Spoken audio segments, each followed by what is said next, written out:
बाबा हो बाबा की हुआ बच्चा? हो हमरा घर में बड़का समस्या एक आबि गेल छ हो। क्या समस्या है तुम्हारा?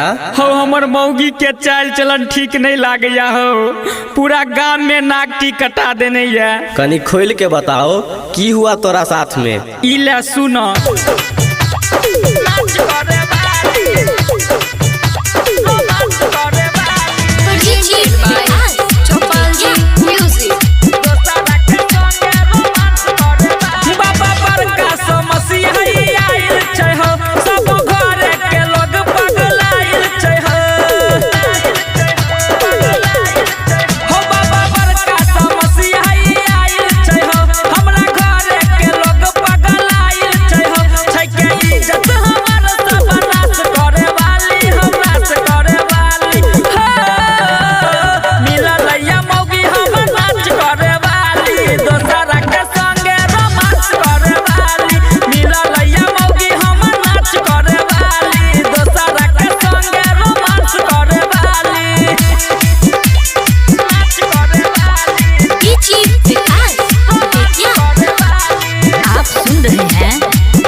अकेला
माटी मिला देला।